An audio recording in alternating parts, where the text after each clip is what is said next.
العلم هو النور الهادي والمفتاح لكل الخير من يريد الله به خيرا. بسم اللہ الرحمن الرحیم نحمدہ ونصلی علی رسول الکریم اما بعد. عزیز طلبہ کرام، ناظرین حضرات، السلام علیکم ورحمۃ اللہ وبرکاتہ. گزشتہ 2 سبق سے ہم توابع پڑھ رہے ہیں. توابع کی 5 قسمیں ہیں: صفت، تاکید، بدل، عطف بحرف اور عطف بیان.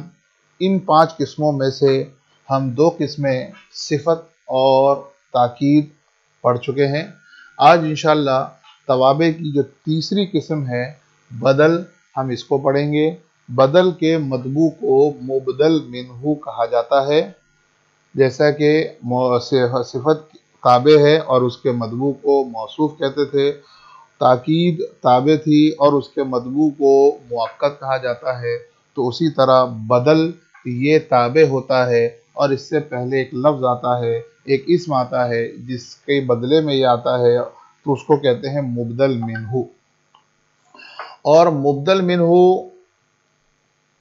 یہاں پر یہ ایک ایسا مطبوع ہے کہ یہاں پر مطبوع مقصود نہیں ہے بلکہ تابع مقصود ہے. صفت میں تو تابع مطبوع کے مطابق ہوتی ہے اور ہر چیز میں اس کے تابع ہوتی ہے، لیکن یہاں پر مطبوع مقصود نہیں ہوتا بلکہ مطبوع کے بعد جو بدل ہوتا ہے وہ مقصود ہوتا ہے.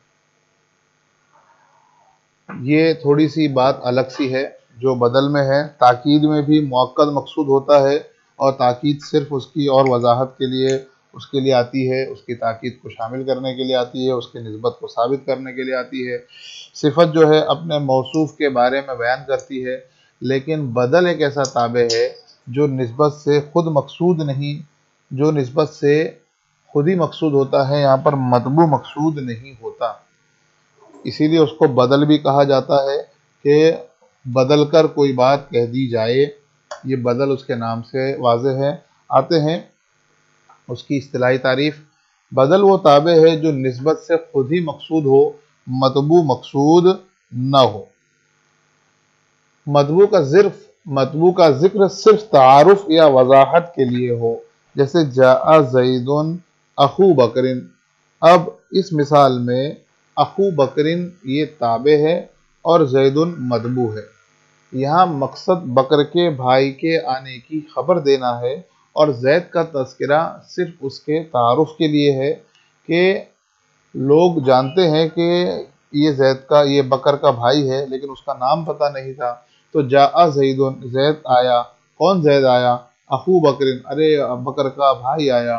تو مقصود یہاں پر بکر کا بھائی مقصود ہے، زید خالی تعارف کے لیے یہاں پر آیا ہے. اور آپ دیکھ سکتے ہیں جاء فعل ہے اور اپنے فاعل زیدن کو رفع دے رہا ہے. اب زید مرفوع ہے، یہ مبدل منہ ہے، اور جو مبدل منہ ہے وہی شخصیت اخو بکرین بھی ہے، بکر کا بھائی.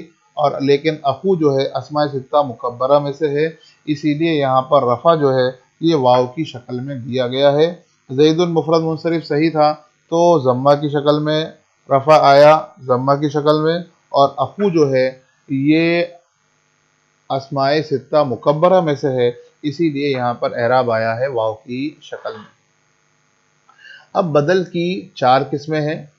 نمبر 1 بدل الکل، نمبر 2 بدل البعض، نمبر 3 بدل الاجتمال اور نمبر 4 ہے بدل الغلط.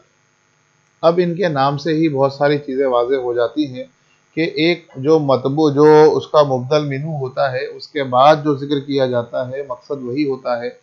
اب جیسے بدل الکل تو وہی شخصیت ہوگی جو مبدل منہ کی ہوگی، وہی پوری چیز مراد ہوگی. بدل البعض، بعض کے معنی جز کے آتے ہیں، بعض کے معنی حصے کے آتے ہیں.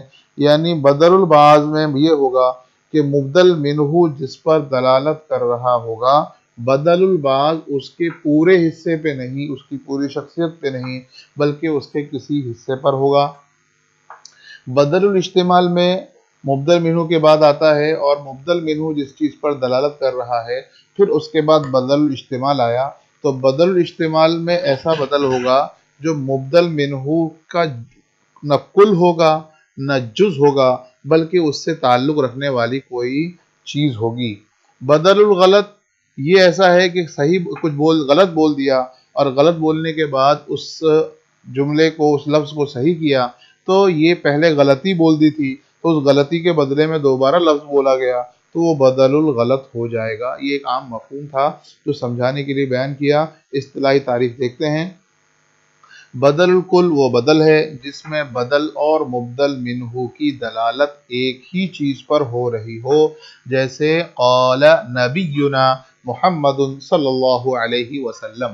اب یہاں پر نبینا ہمارے نبی جس شخصیت پر دلالت کر رہی، لفظ جس شخص پر دلالت کر رہا ہے لفظ محمد صلی اللہ علیہ وسلم، یہ لفظ بھی اسی شخصیت پر دلالت کر رہا ہے اور مکمل دلالت ہے۔ جتنی دلالت نبینا کر رہا ہے اتنی ہی دلالت محمد بھی کر رہا ہے۔ لفظ محمد یہ اس پہ دلالت ہے تو دونوں ایک ہی شخصیت پر ہے، موصوف صفت اس کو کہہ نہیں سکتے کیونکہ محمد یہ علم ہے، وصفی چیز یہاں پر نہیں ہے۔ تو نبینا یہاں پر مرفوع ہے، یہ مضاف مضاف الیہ مل کر یہ مبدل منہ بنے گا، اور محمد یہ بھی مرفوع ہے، یہ بدل ہونے کے اعتبار سے مرفوع ہے، اور یہ وہی شخصیت ہے جو نبینا ہے، اور محمد بھی وہی شخصیت ہے، تو اسے کہیں گے بدل الکل، یعنی مبدل منہ جس شخصیت پر دلالت کر رہا ہے وہ بدل بھی اس پر دلالت کرے تو یہ بدل کل۔ دوسری مثال بدل البعض وہ بدل ہے جو اپنے مبدل منہ کا ایک حصہ ہو، ایک جز ہو، پورا کا پورا نہ ہو، جیسے ضرب زیدن، زید مارا گیا، زید کو مار پڑی۔ اب زید کو مار پڑی، اب اس کے بعد آپ دیکھ سکتے ہیں ضرب زیدن رأسہ، یعنی اس کے سر پر مار پڑی۔ مار کے لگنے کا جو فعل ہے کہ وہ زید پر مار پڑی تو زید کے پورے جسم پر مار کا اثر نہیں ہے، مار نہیں پڑی ہے، بلکہ اس کے جسم پر، جسم کا ایک حصہ رأسہ اس کا سر، تو یہاں پر بدل بعض ہے کہ یہاں پر زید کو مار پڑی لیکن کہاں پڑی تو زید کے سر پر پڑی ہے، تو یہاں اور سر زید کا کل نہیں ہے بلکہ جز ہے، حصہ ہے، اسی لیے اس کو بدل بعض کہا جائے گا۔ آپ دیکھ سکتے ہیں زیدن بھی مرفوع ہے اور رأسہ پہ بھی رفع آ رہا ہے، یہ ضمہ کی شکل میں۔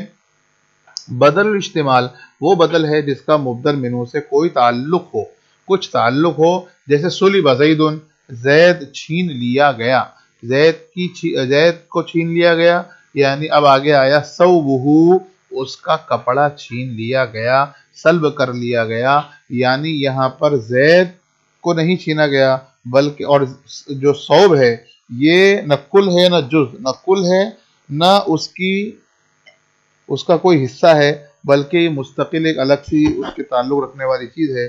تو سلب زید ثوبہ، اس مثال میں ثوبہ زید کا کپڑا یہ زید کی ملکیت ہے، کل نہیں ہے، جز نہیں ہے، لیکن اس کے متعلق ہے، اس کی ملکیت ہے، تو اس کو کہیں گے بدل الاجتمال۔ بدل غلط وہ بدل ہے جو غلطی کے بعد ذکر کیا جائے، یعنی ایک لفظ بول دیا جو مقصود نہیں تھا، وہ بتانا مقصود نہیں تھا بلکہ غلطی سے نکل گیا، اب اس کے بعد ایک لفظ کو ذکر کیا، جیسے اشتریت فرسا حمارا، میں نے گھوڑا خریدا، نہیں گدھا۔